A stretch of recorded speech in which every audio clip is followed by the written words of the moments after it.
Ya habari ya saizi tena. Good afternoon everyone. As we are waiting for our keynote speakers, I will address a few things. We have parallel sessions after here, and we won't afford losing the sessions. So please, presenters, for today, make sure that you have submitted your PPT files to our IT guys. They are at the IAE booth outside there. Naomba unaweza ukafika kwenye banda pale, ukawapa presentation yako ya leo. Tafadhali tufanye hivyo ili kuokoa muda.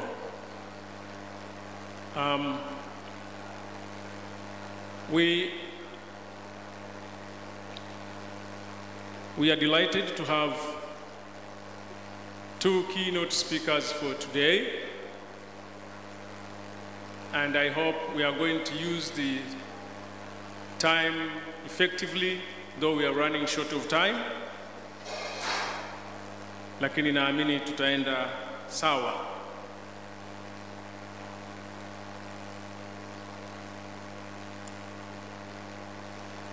May I now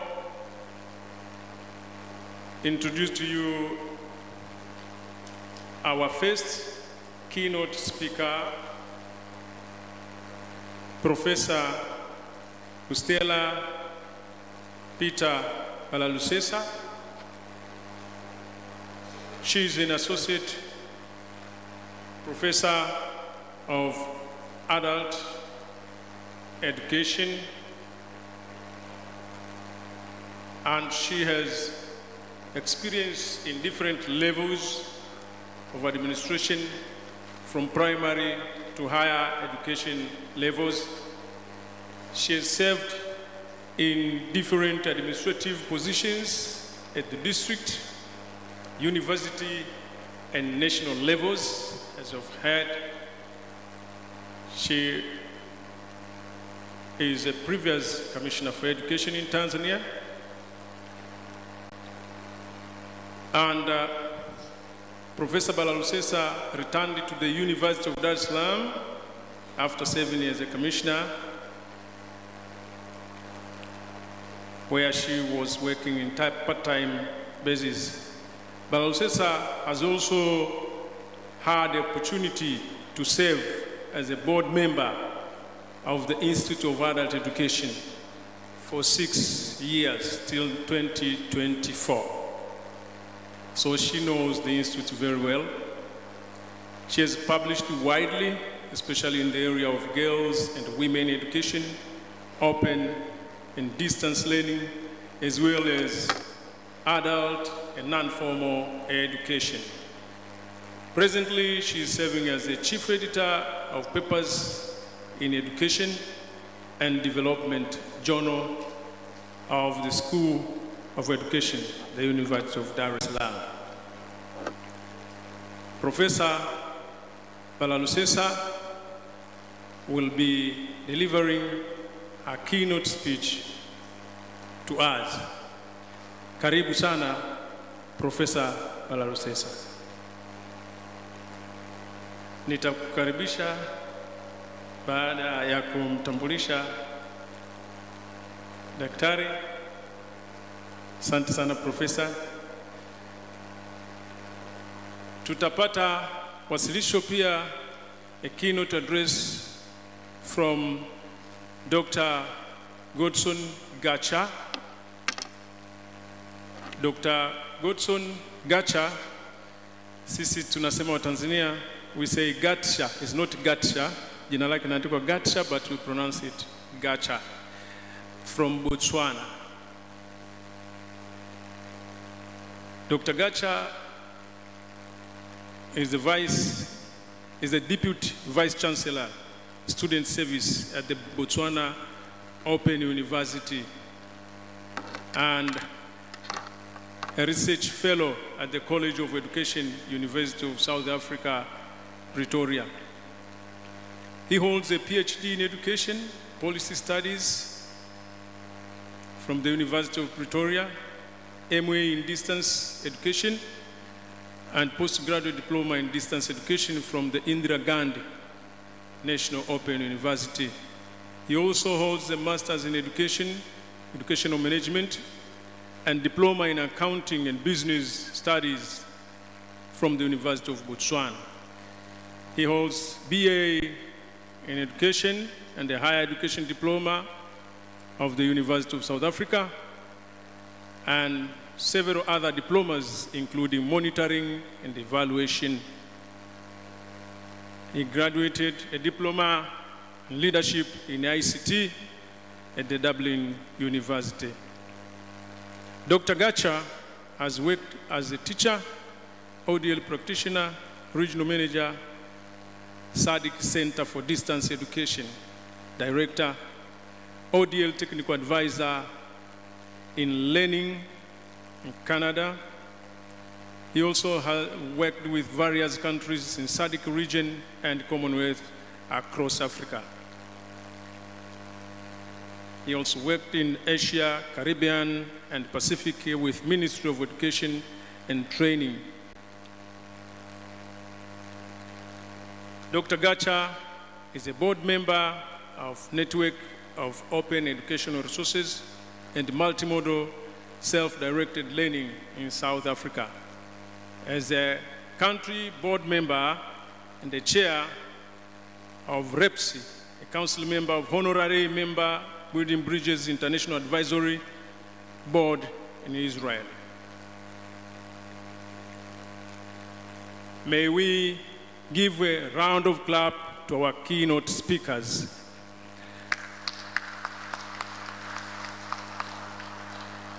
Na baada ya wao kuongea,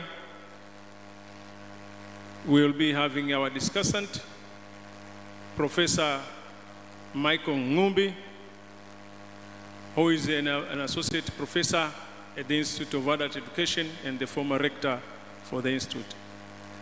May I now welcome Professor Balalusesa. Karibu sana Professor kwa ajili ya speech yako.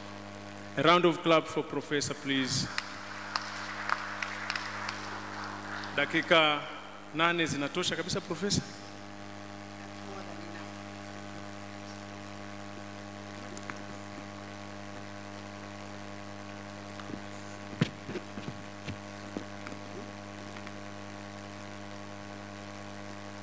Habari za mchana.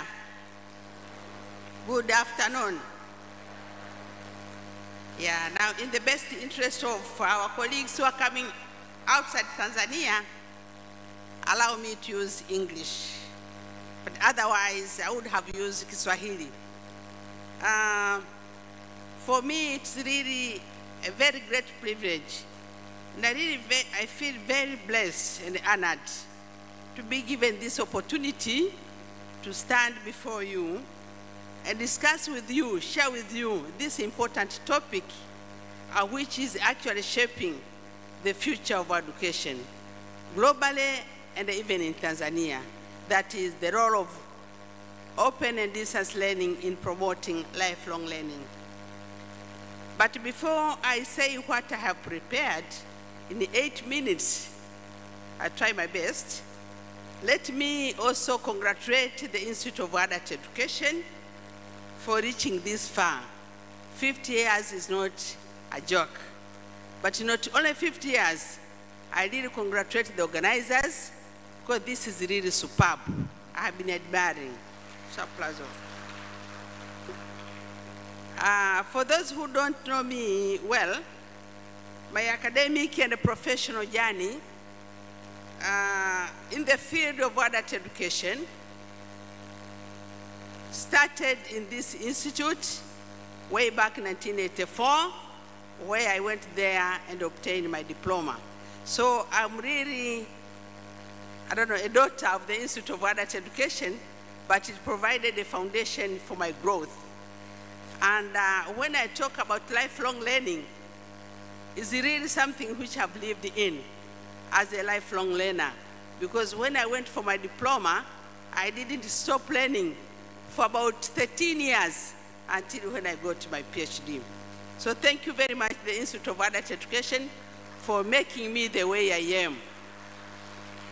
I really feel proud, and whenever I see the Institute, I say thanks God for introducing me and attaching me with the Institute of Adult Education.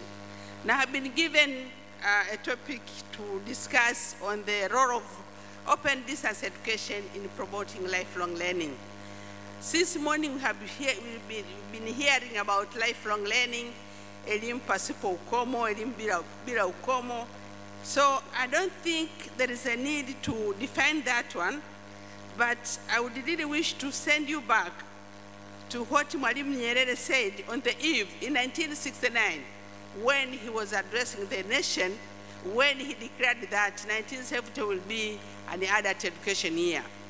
That's when now Mwalimu Nyerere actually pointed the need for lifelong learning in Tanzania.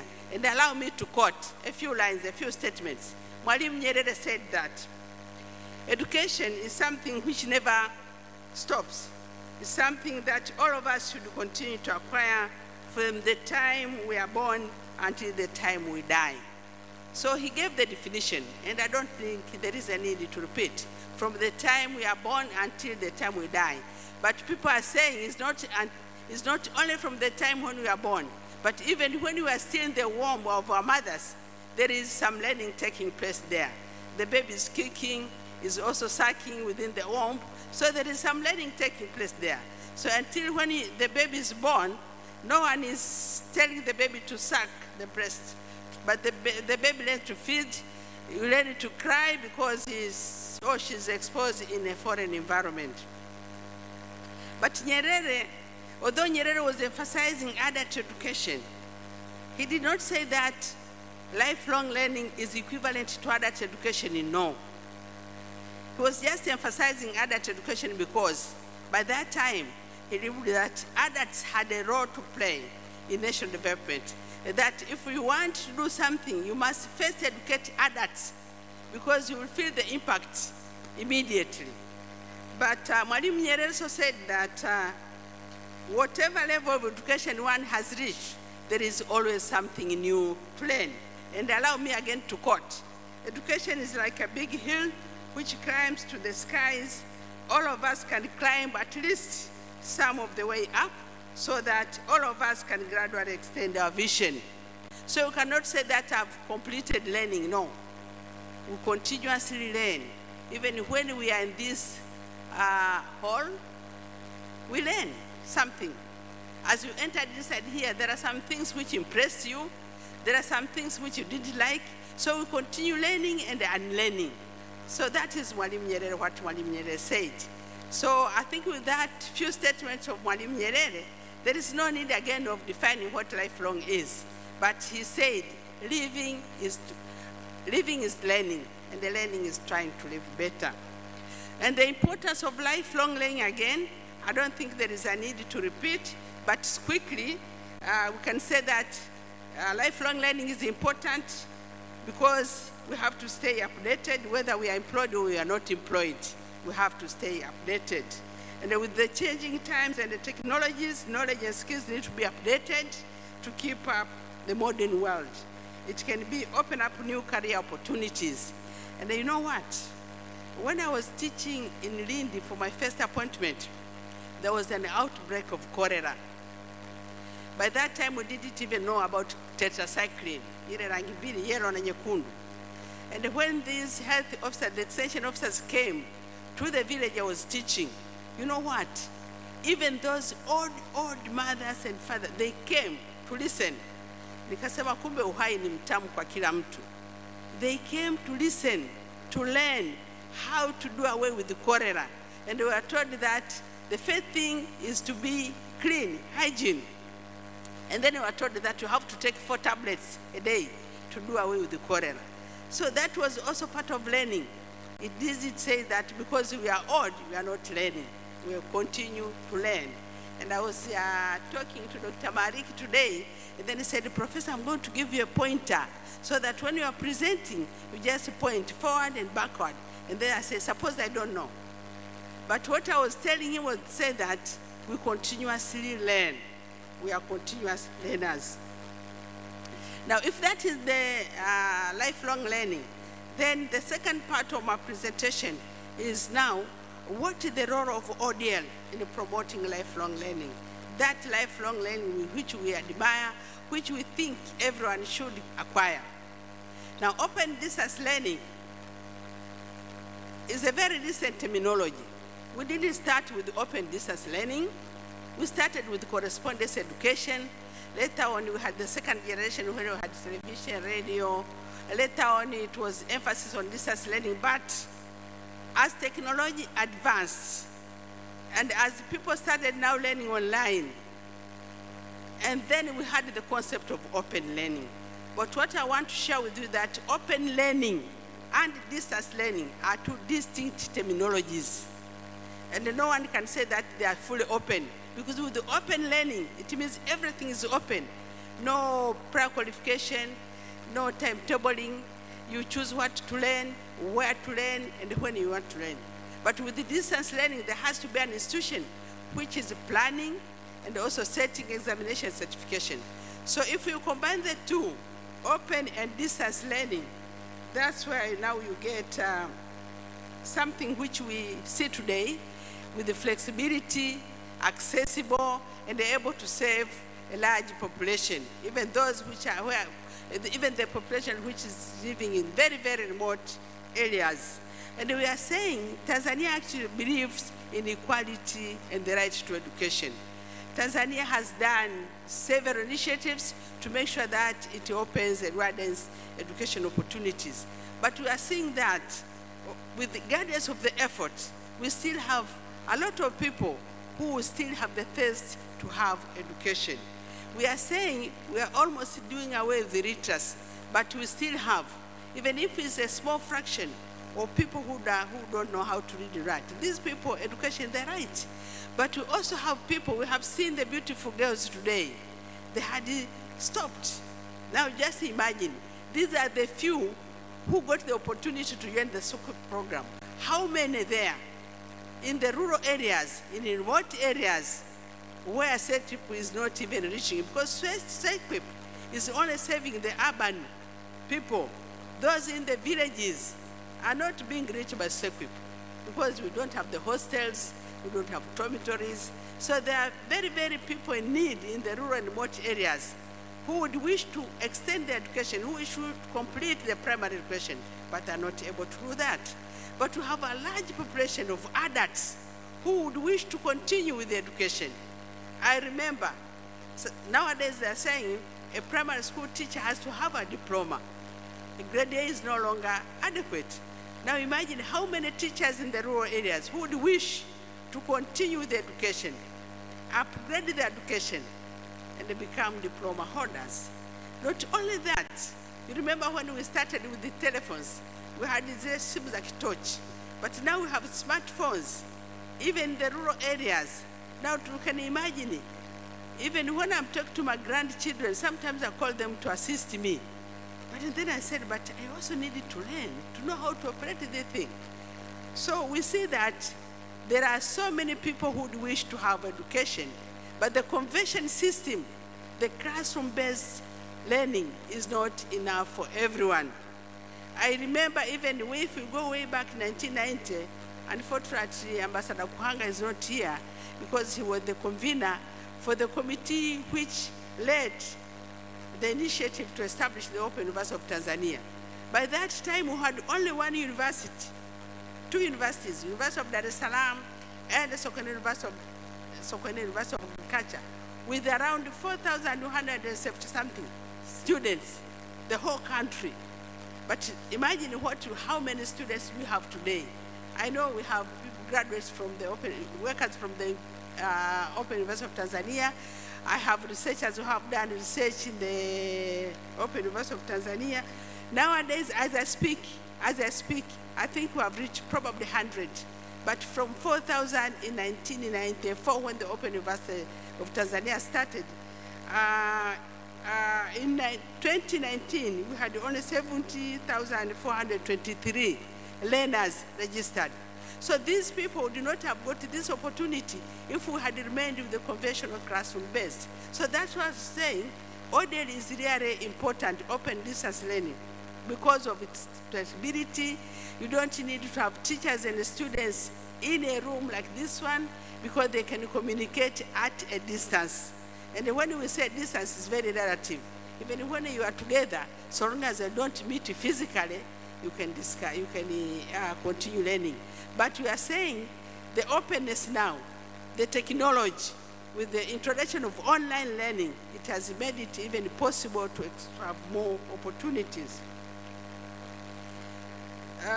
But what is more important, perhaps, for us today here, yes, now let me go to the last part.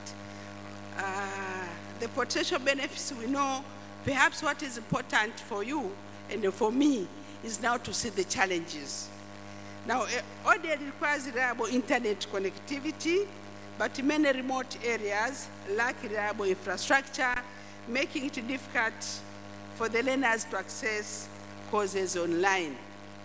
And the cost of developing and maintaining ODL platform, as well as the cost of internet bundle, is not very little.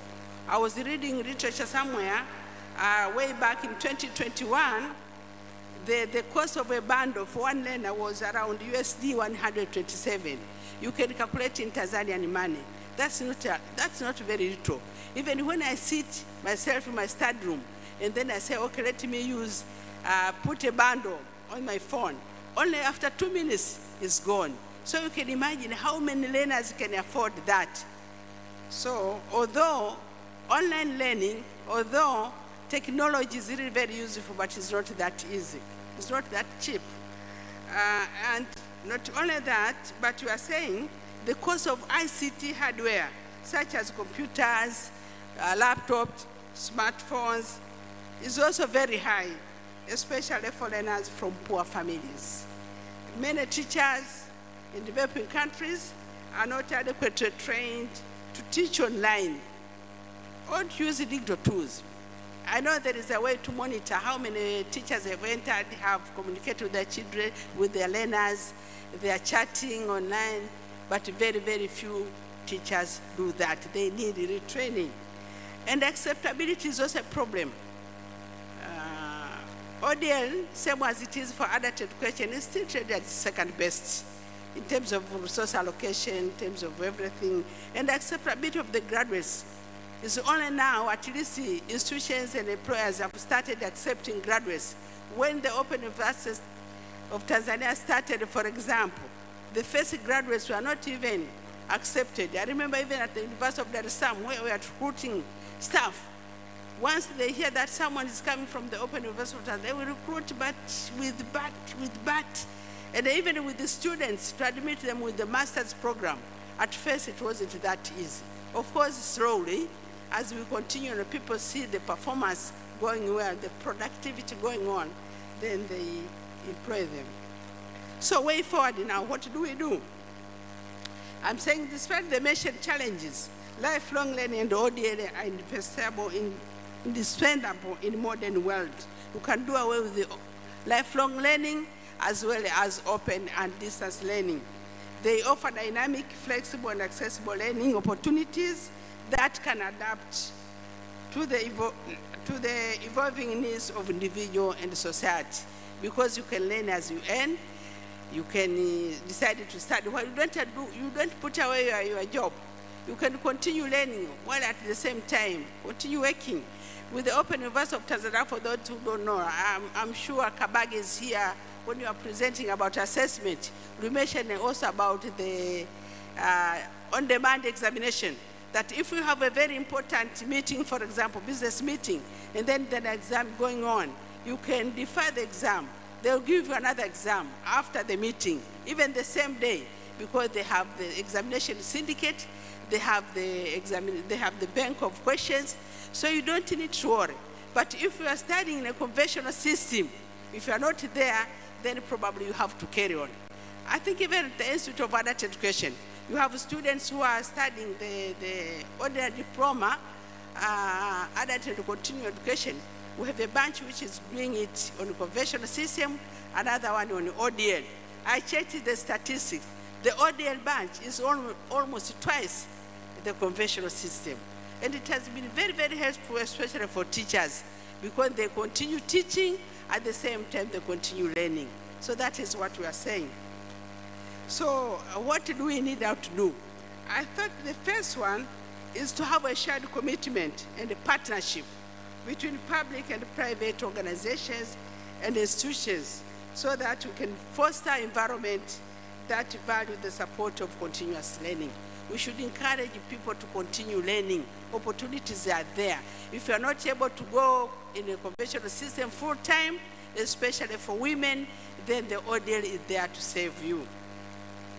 There is also a need for the government to develop policies that promote lifelong learning and ODL, including funding for technology access, provision of scholarship for ODL learners. It's very sad that learners who are studying through ODL are not even given loan, but I hope probably in the future they'll be given loan. But these are not necessary. Some of them are self-employees, and some of them are direct from school, but they are not given loan. And we need also retraining. And, but finally, not because I was born on BC, but I'm saying on-learning mode of delivery should not be a replacement to printed materials. And I'm saying also that ODL should not be considered as an alternative mode, but as an additional mode and not as second best. Covina, let me complete my presentation again in the words of Mwalimu Nyerere that living is learning and the learning is trying to live better. Therefore, together, let us join hands, commit ourselves to a future where every Tanzanian has the opportunity to learn, to grow, and to contribute for life. So once again, congratulations the Institute of Adult Education, and thank you very much for your attention.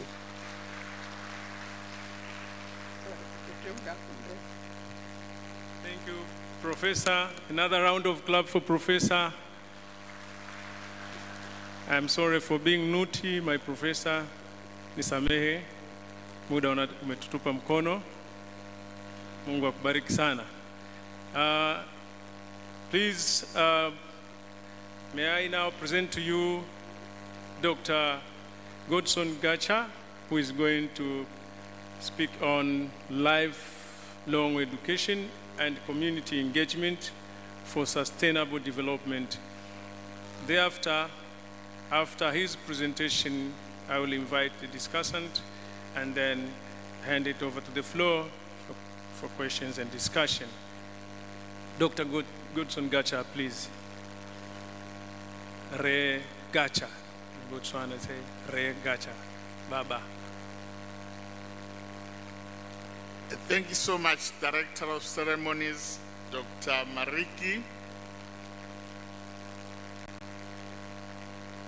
My brother from another mother in another country.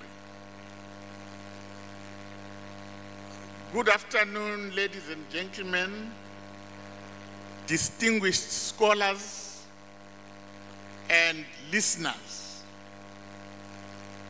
and those who have the curiosity to ask questions.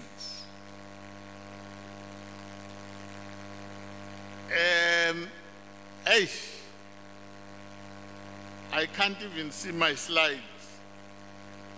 I think my vision is actually slowly going away. If it can be here.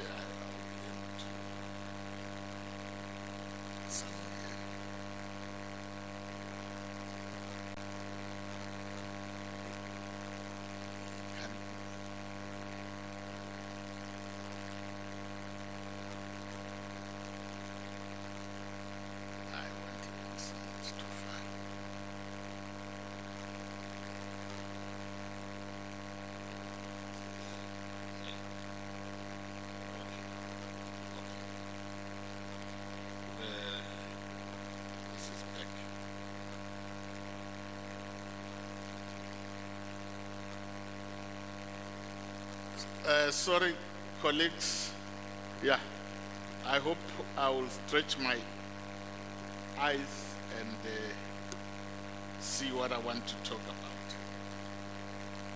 Basically, what is important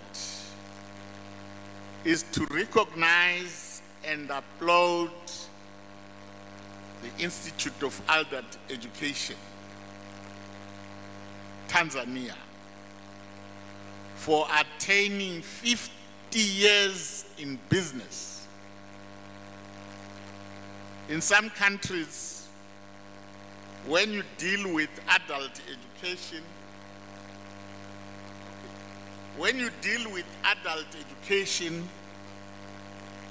or online education, you don't last.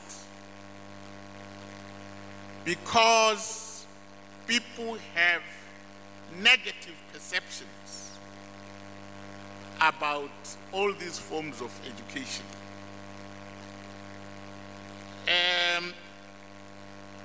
Adult education takes place in many formats. It's either at a conventional university or college, through open and distance learning, because somehow or the other you lost time to go to a conventional school and your parents decided that you should stay at the farm or you should go and look for a job in a wildlife area or something like that. There are two cases that I would like to share about perceptions.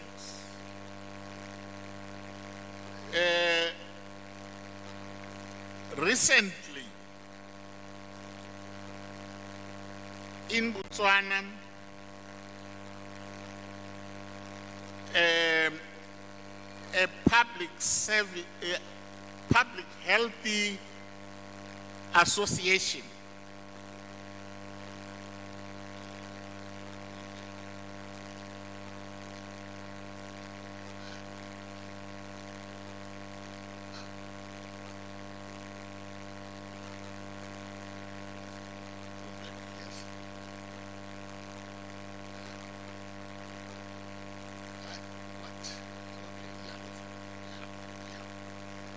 So this association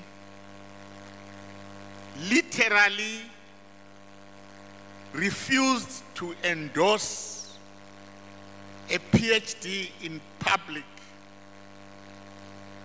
management. They told an institution, a private institution, that they simply don't recognize open and distance learning.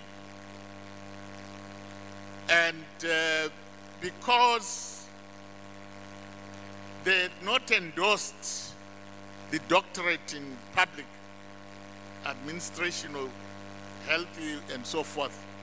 So when we set for the accreditation, because there was no endorsement by a communities of practice, so it was never, we didn't actually even spend time on it because the documents supporting the accreditation of the PhD were not adequate. That's one scenario. Some years back, around 2010, in India, what they did was so appalling. They would actually ask for your CV to check where you did your PhD, your doctorate. So if you did it with Indira Gandhi National Open University, they simply put it aside. That is the kind of the segregation or discrimination that we've witnessed concerning open and distance learning. when we're doing a management course, an executive management course with Stellenbosch University, the facilitator, after appreciating our profiles, I will tweak it. Here, if you get into an aeroplane, you are boarding an aeroplane, and you are going either to Canada or Britain, and then the captain welcomes you on board and tells you that he's Captain so-and-so, he did his piloting at the Open University of Tanzania. Will you stay in the aircraft, or will you find your way out as quickly as possible, knowing about out? I would assume that most of you will quickly find the door and exit. So that is how open and distance learning is perceived by corporate entities and individuals.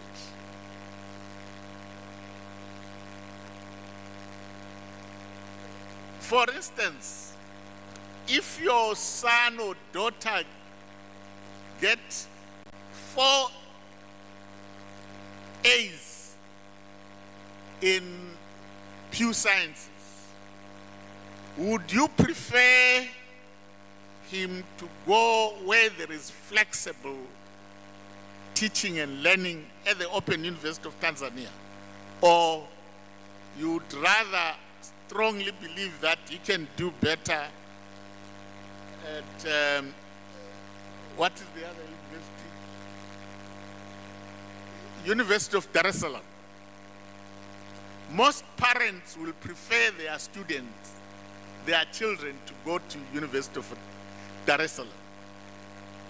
So that is what we face currently. I was also going to say, at home, people who go to the faculty or to the years of adult education, or who go to University of Botswana to get higher qualifications like a first degree, a master's, or even a PhD, and you are old as 50. The lecturers and students will call you mature. That one is mature. That one is mature. And they even become delegatory, saying, ole wambona kilizebura. You know, when you grow old, 56, there are stretch marks. And then the little girls and boys will insult you and say you are a zebra. The zebra animal. So that is, in essence, the challenge of being an adult learner. But nothing stops you from engaging in lifelong learning. The other danger, again, when you are an adult learner is falling into a trap of these fake universities, unaccredited universities. It is a challenge because when you start looking for a job, you apply. What employers do, they Google that university. if it is not like University of Cape Town, it's a fly-by-night university, they will pick it. Actually, these days, they don't even bother inviting you for an interview. They check LinkedIn and search the university and your qualifications.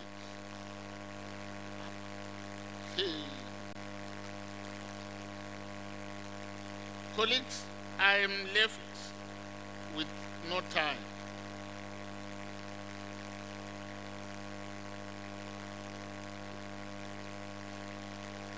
It doesn't want to move. But otherwise, conceptualization of lifelong education, it's complex. In other words, so many of you are engaged in lifelong learning,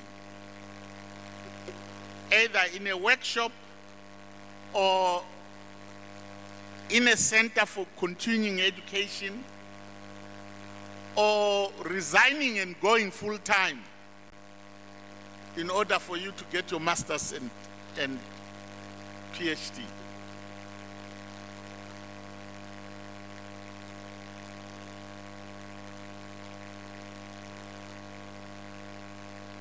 Yes, concerning community engagement, some of us come from strong rural backgrounds, and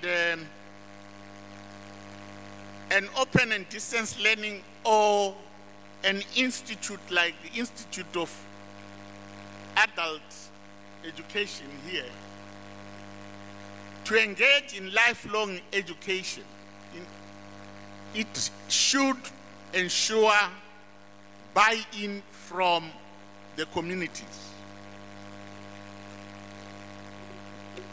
And that buy-in basically means the community leadership must appreciate who you are, what you hope to achieve, what will be the outcomes, and how the village or the villages will benefit from your intervention, either through distance education or conventional when you are recruiting and taking them to Dar es Salaam. So, because the candidates that you recruit will need support from their relatives or from the entire village its own. So, in other words, to engage successfully in lifelong learning, you need that community engagement. What we are doing, for instance, in Botswana is we recruit students, but before recruiting students, we basically carry out enrollment campaigns where we convince the parents, the potential learner, of the benefits of engaging in lifelong learning or education. So we establish what we call community study centers under a regional center or a regional campus. Then we recruit part-time tutors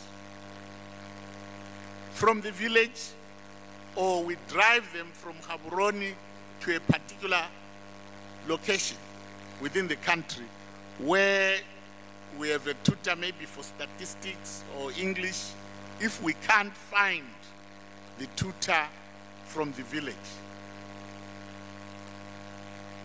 So in other words, when they understand we do get retired teachers, retired professors to actually participate as part of their community engagement in teaching and learning.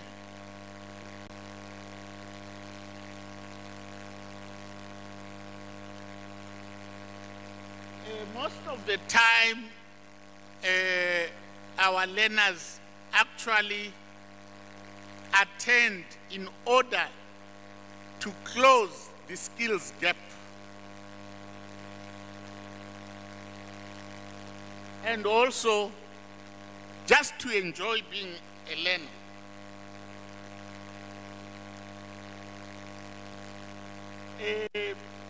Below there, I've said, in terms of upskilling, Bukhwera and Bujale, these are traditional initiation schools where Bokhosi or the chief and his sub-chiefs participate in educating a boy to grow up to become a man. And the ladies, the elder ladies, do the same with the girls. This is particularly common in Botswana and some villages in South Africa and Eswatini, where before they make any celebration, they would have gone through on what it takes you to be a woman, a mother, a husband, and so forth. This is because we have experienced GBV, gender-based violence, and that is part of the curriculum for initiation schools. It doesn't take place in a place, four corners like this place. It takes place either under a tree in the bush, and when they come from the bush, that's when the celebrations actually take place. And there is no study that has actually revealed that men that have been to initiation schools are better than males that have not been. That is something that we are thinking of doing under indigenous perspective. So Mutselo is a form of giving each other money every month. If you are 10, you give each other money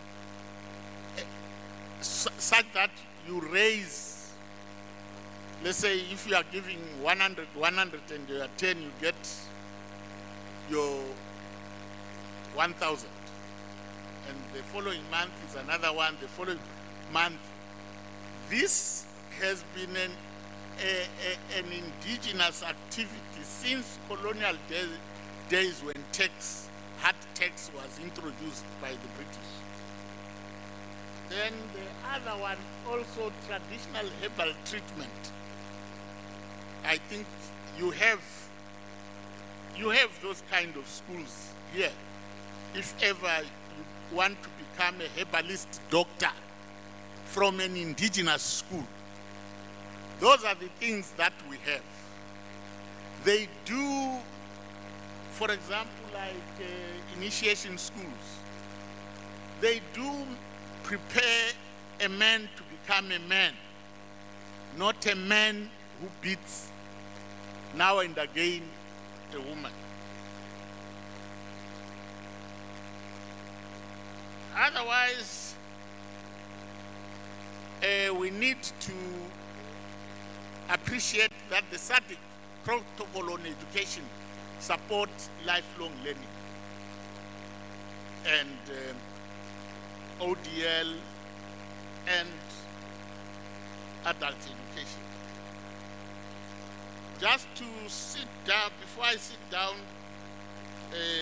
Chair, just 3 things. I would like to indicate that we have communities of practice in the region which will be pleased if you participate. Like DIASA will be having a conference on adult education and other related topics at Eswatini around October. It's an annual conference. We also have the African Council of Distance Education. Actually, there's one that was held here and it was very successful at the time of the late Professor Mbwete. He hosted the African Council of Distance Education. And for open schooling, those who are doing basic education, adults,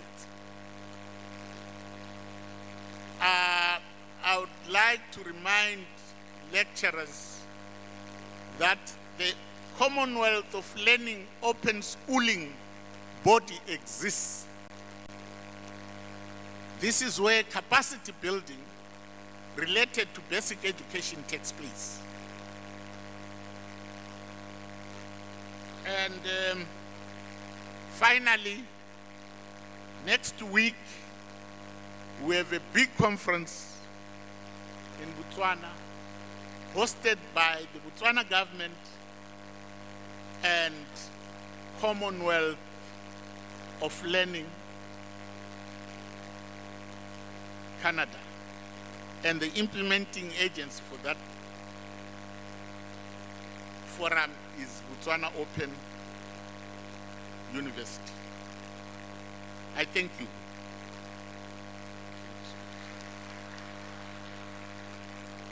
Another round of clap for Dr. Gacha. Kyaleboha. Kyaleboha means asante sana in Setswana.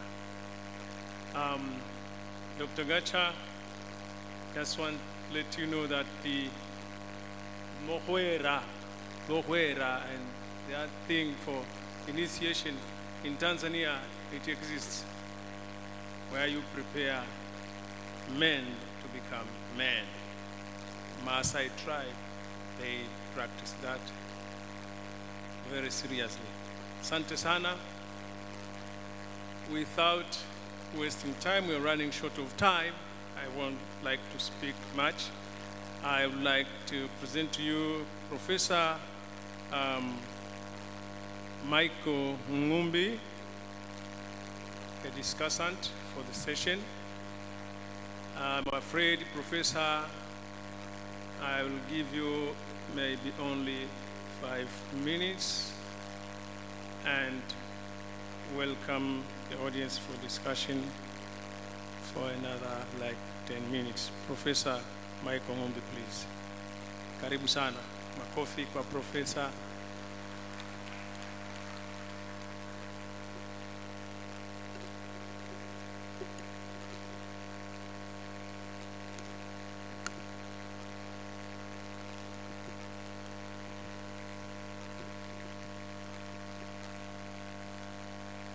Thank you very much. Good afternoon. I'm given 5 minutes and speaking after my professors have spoken, so I'll be very cautious and just stick to the point. Thank you very much, speakers, Professor Stella Balalusesa and Dr. Godson Gacha. Both speakers seem to be talking of the same thing around lifelong learning and how we promote it. From Balalusesa, we promote lifelong learning by being clever with open and distance learning. I mean, if we invest in open and distance learning, then we are more likely, very likely to promote lifelong learning, which is our purpose, actually. And lifelong learning to her is staying updated. And she reminds us that it is not something new. As she said, right, quoting Mwalimu Nyerere, education never ends. And I remembered even the slogan of the Institute of Adult Education talks of education has no end. So it is, indeed, it is not something new.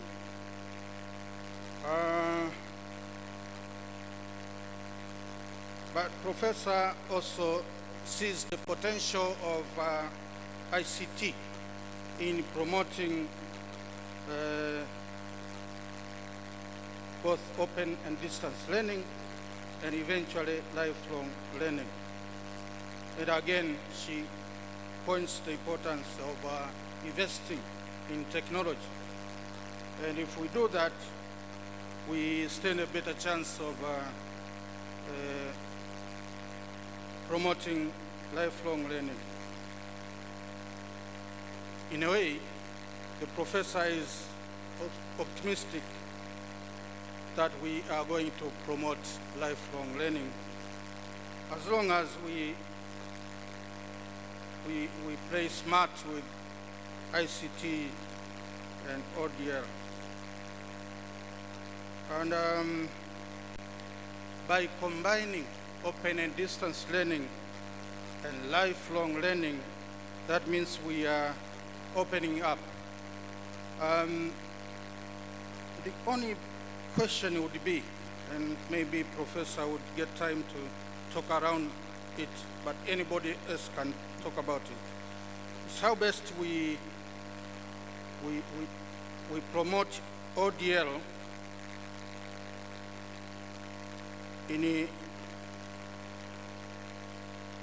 we promote ODL for lifelong learning in a context where we say lifelong learning can be informal, can happen in informal contexts. I hope my question is clear. Now, as I said, Dr. Gacha also sees the potential of promoting lifelong learning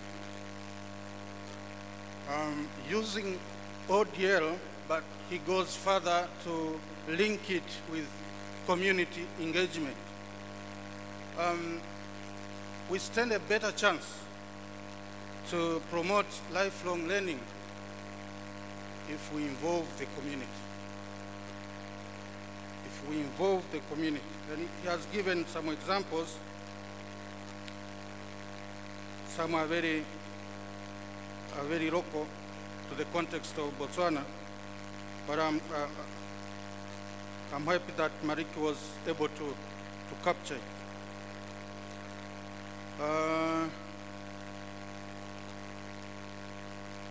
And that sustainable development would depend much on lifelong learning that considers community engagement. Dr. Gacha also talked of the centrality of open and distance learning in lifelong education, despite the negative perceptions that people may have on ODL institutions. He has cited a lot of examples of these perceptions on ODL and ODL institutions.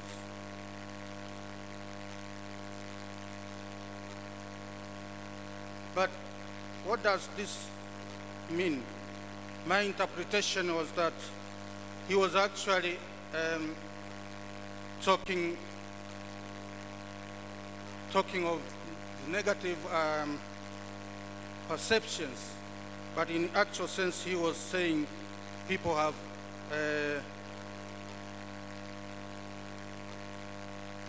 the wrong impression of ODL, because otherwise research would indicate that graduates from ODL institutions are better positioned to integrate theory and practice at the time of study.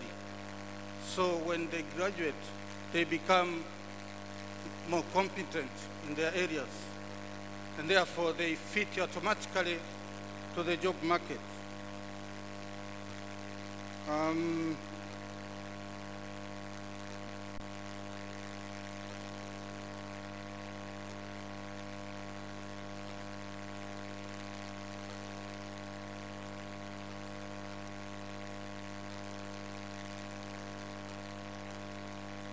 Now, having said all this,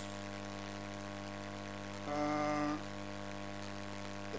most important thing to note from the two presentations is that we wish to promote lifelong learning, and the way to do it is to invest in ODL, to invest in technology,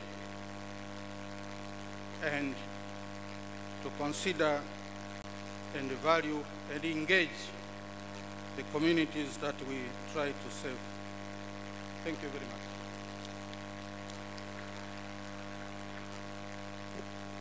Asante Profesa, makofi tena kwa Profesa.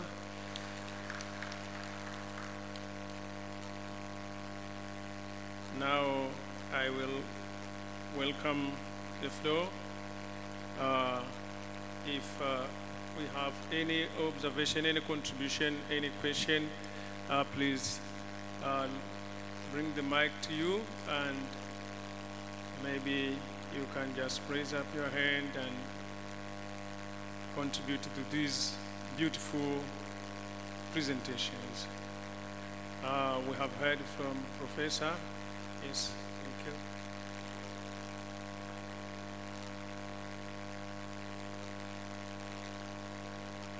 Can somebody help me? Nyema, microphone, please. Thank you. You need to follow me now, Nyema. Yeah, we have one hand over there, and have another hand, and at the back, and then we have another hand here, and we'll end up to Lulu Mahai, Dr. Lulu, in that manner. Welcome, please. Introduce your name and affiliation, please. Thank you very much. I am Andrew Keha from the University of Dodoma. I have been impressed with the presentation that has been made by Professor and Dr. Watson there. My main concern is about the definition of lifelong learning, conception of the meaning of lifelong learning. There is actually upcoming thinking that some people think adult education is also, they want to replace, not to replace, interchange adult education with lifelong learning. To me, lifelong learning is very broad. It's a broad term that includes every learning, and therefore it includes even both formal education, non-formal education, informal education. It is learning from birth to death, throughout life. That's lifelong learning. So when we are discussing this topic, to concentrate on the understanding of this term among us, and as we take it to others, to those who are outside, or those who we serve for, the learners and the community. Thank you very much. But the other thing is about the issue of technology in ODL. Yeah, ODL technology is an issue. Now I think we are coming with this Moodle today. We have seen there, and another technology that has been brought up in.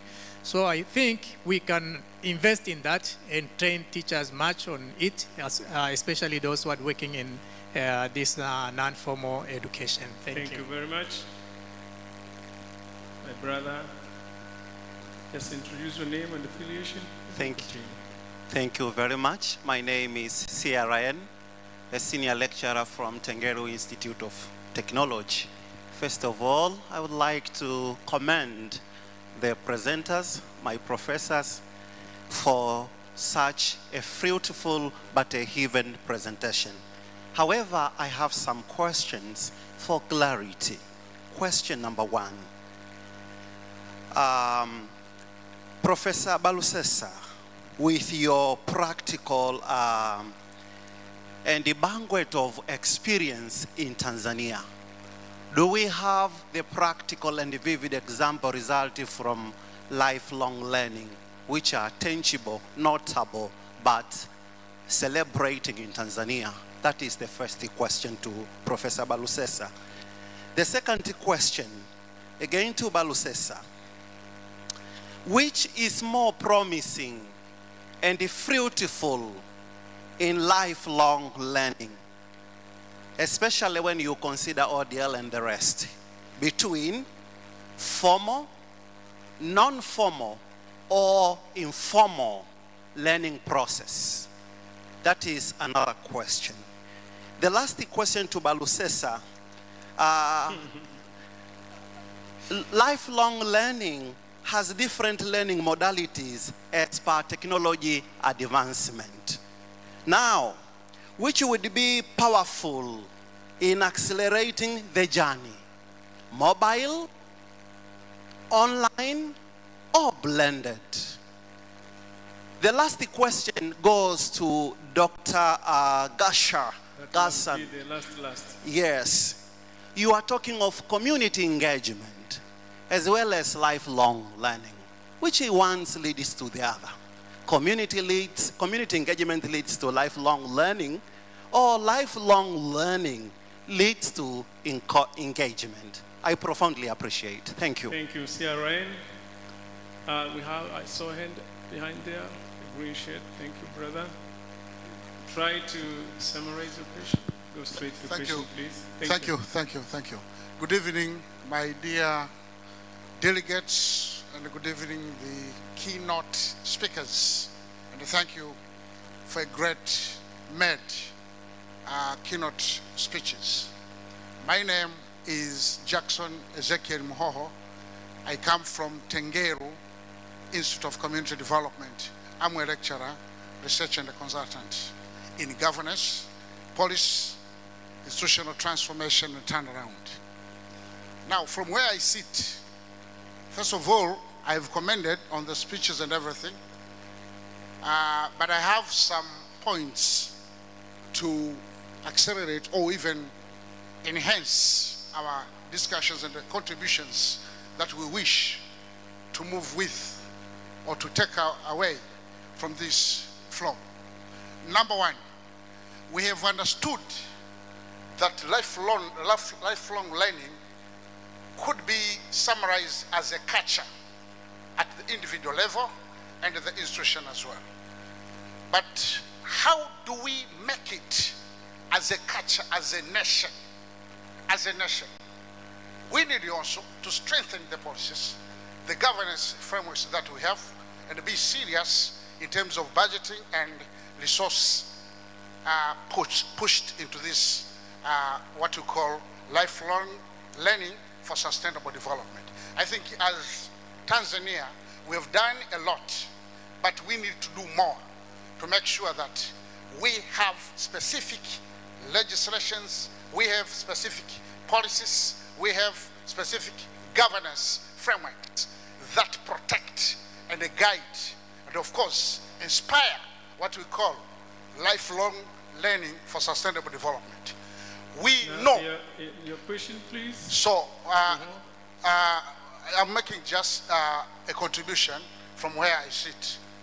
Okay? So we need such a specific legislation, policies, and governance frameworks that can really inspire each one of us, not only in this room, but as a nation, so that we can move, we can buy in this concept, which is actually of higher order value for our national development. Number two, I have understood that Institute of Adult Education wishes to review the law that established this institute. It gives powers and everything, authority to move on this concept. My observation, my advice, let them review the law to empower this institute so that it can lead this lifelong learning across the entire nation. And the budgets can be seriously allocated so that we can convert the workplace systems in Tanzania to become lifelong learning systems. Thank you, Doctor. So this is what I wanted to contribute for today. Thank you very much. As a contribution, thank you very much. Dr. Siafu Sempeo, I've introduced you now. Please say your name and your affiliation, please. You have done it, so I'm just going to the question. Now my question goes to Dr. Gacha with the case you presented on the recognition of ODL targeting a PhD learner. Now I know that Botswana is in the SADC, is a SADC member state, and you know about the existence of the SADC protocol and the guide for qualification framework. Now, how robust is the Botswana's qualification framework, and how does it help in the recognition of ODL and targeting actually the case that you have presented? Thank you. Thank you very much. Just to your right.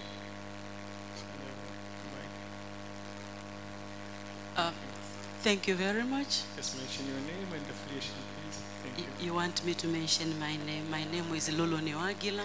I'm from University of Dar es Salaam, but also a board member. I'm only supporting the ideas that were presented by Professor Balalusesa, that we have a number of challenges that limit the application of ODL and online learning in Tanzania.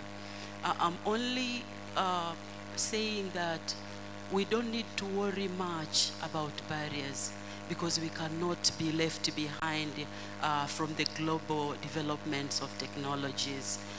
What we need to do is to continue, number one, to adopt the technologies in a slow pace, like making use of blended learning, where at times we use online and at times we support our students in a physical space, particularly those in rural areas. The mobile learning, we go visit them, is important. That's number one. Number two, we can have a partnership with the private sector with regards to zero rating of internet services, so that for those with access, they can continue getting the undercharged or zero rating completely from mobile phone providers with internet service supports.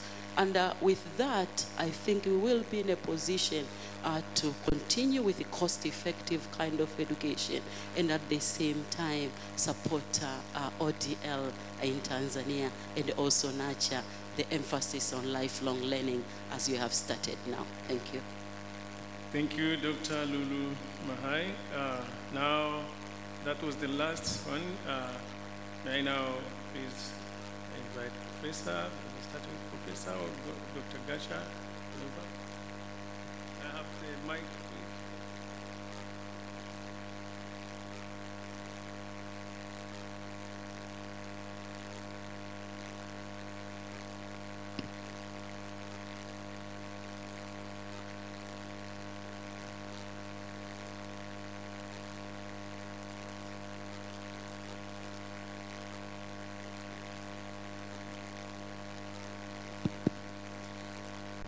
Thank you very much, members.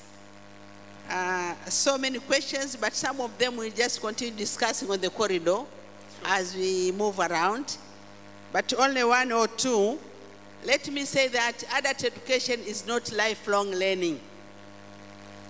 And even when Mwalimu Nyerere was defining lifelong learning, he didn't say that lifelong learning is adult education, but adult education is part of lifelong learning. And if you look at human development,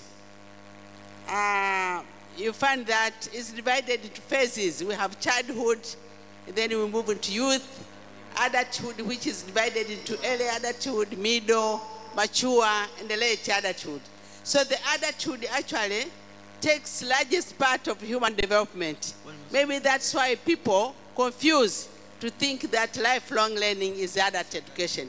But lifelong learning is broader than that. Even with the children, even when you go to the nursery school, you find lifelong learning. So it's very broad. Only that Mwalimu Nyerere, when defining, I mean, he was just trying to insist, to emphasize, to stress on the importance of adult education. And because he knew that when you educate the adults, you really have a direct contribution into development, but it's broader than that. And of course, you can continue discussing conceptually. Every country, they have their own definition. But simple, that is learning from birth until when you die, you continue learning. Only that when you are dead, you cannot, we don't know. Perhaps they continue learning, but nobody has ever said that they continue learning. The other one was about formal, informal, and non-formal. There are three forms of learning. You can learn formally, you know, very highly structured in the classroom base with the examinations, but you can also learn non-formally, short-term programs, but systematic with some certification. But you can also learn informally. When you learn informally, it means it's experiential. Even when we are here, we are learning informally. You are not going to get certificates that you have learned something. You learn public speaking, you learn how people move, how people interact. You are not going to be given a certificate, but you learn from interest. We learn how to cook dishes. We are not given certificates unless we want that one. So with the lifelong learning, it can happen informally, it can happen formally, it can happen even non-formally. All three forms of learning are found in lifelong learning. Which one is better, powerful, mobile, online, blended? I think Dr. Mahai has assisted to answer that one. It depends on the context, on the circumstance. They are all applicable, and you can see even nowadays, even conventional universities, they are going blended through blended mode, because they can combine the ODL together with the convention system so that they expand access. So the three forms are applicable. Which one is more powerful? It depends on context. The other questions are convened. I will continue discussing as we move around. Thank you very much. Thank you, Dr. Gacha. If you can respond, some questions which we might not respond here, we'll keep on discussing, as the professor said, because actually we are running short of time. My apologies for that. Dr. Gacha, please. Thank you, Master of Ceremony. There was a question on community engagement and lifelong learning. Basically, what I was trying to emphasize is that for lifelong learning to attain whatever the individual wants to get, it is necessary to be supported by the community in terms of community engagement. In other words, right in the countryside, if there is community engagement, then we are likely to attract volunteers who can actually help the student so that the student achieves his or her goals. The purpose for community engagement is basically to attain the trust of the community, be it a traditional leader or FNB bank, so that they can support the teaching and learning at a distance. Then this one I asked him to write, but see, I think my eyes are failing me.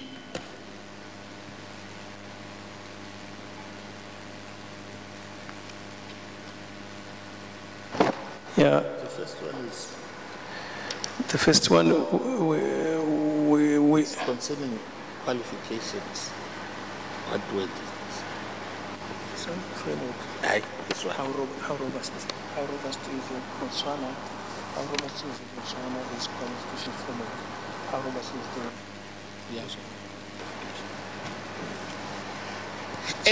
Basically, the Botswana qualifications framework is aligned to the Commonwealth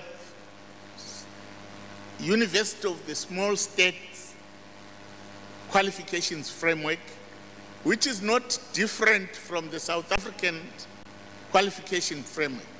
And then you are saying how robust is our qualifications framework. Well, it has been benchmarked with the Caribbean qualifications framework, with South Africa, and with what SADC qualifications framework requires. Basically, we did participate in the development of the SADC qualifications framework.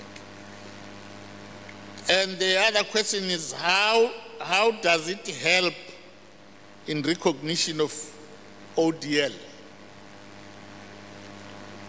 Well, we have actually engaged them before, way back, when the World Bank had given us grant as part of SADC to build capacity in ODL.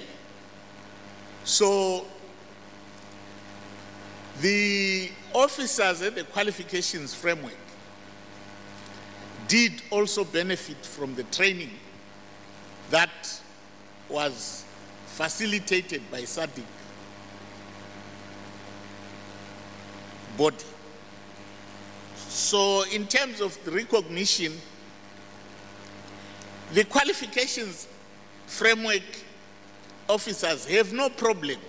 The problem here is the association of practitioners who have the perception that you can't do a doctorate in public health through ODL. So it means as either individuals or associations, we have not reached all potential partners. The society had the engineers.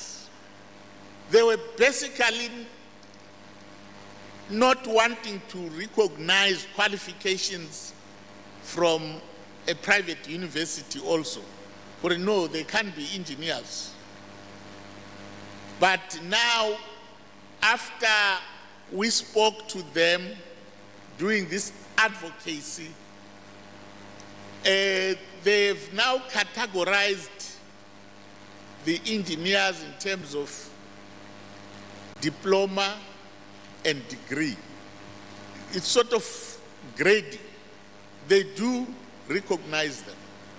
But obviously, when it comes to teaching, they are very clear, the qualifications authority, that you can't have a first degree and also teach first degrees.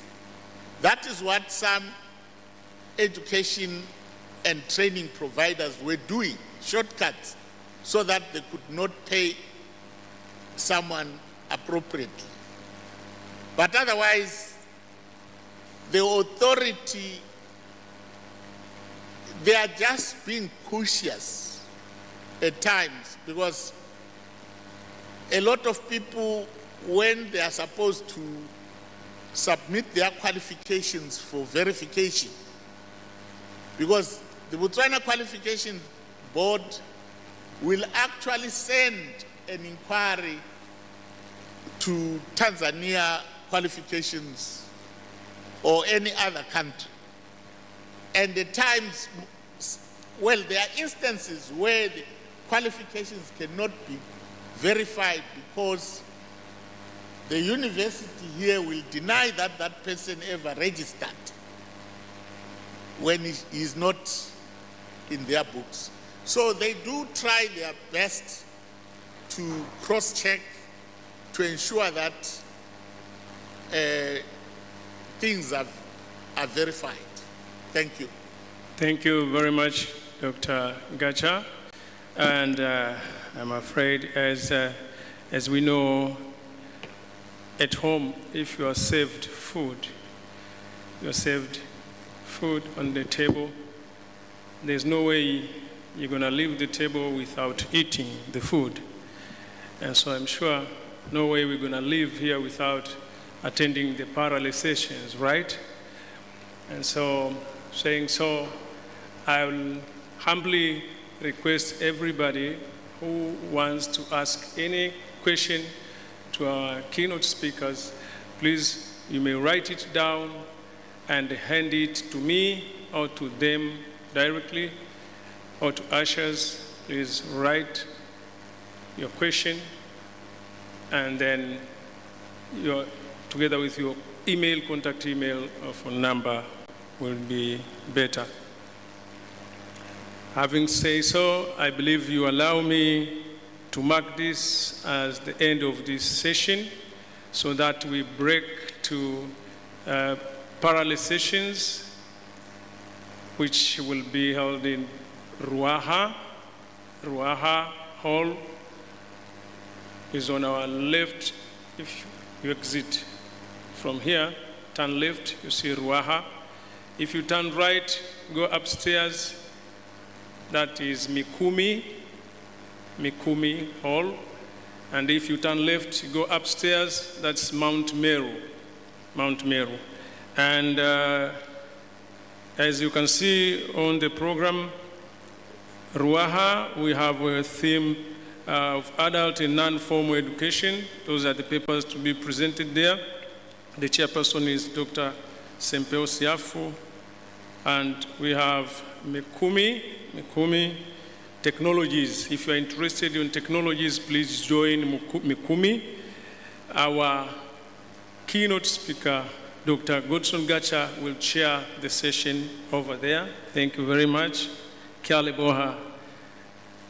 And Mount Meru, lifelong learning theme. Papers will be there. And Dr.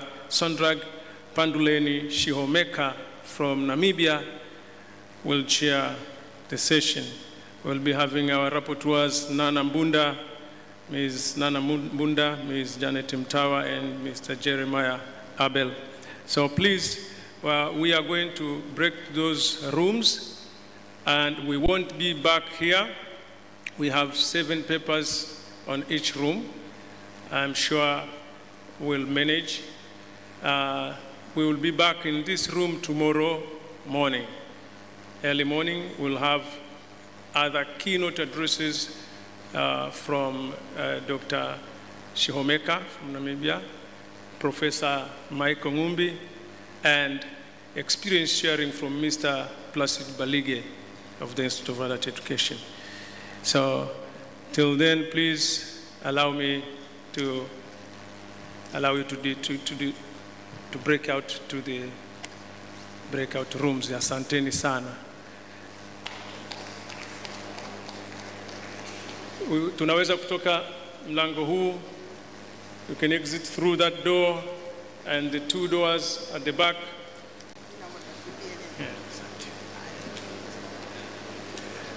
Please make sure that you join one of the rooms. Join one of the rooms.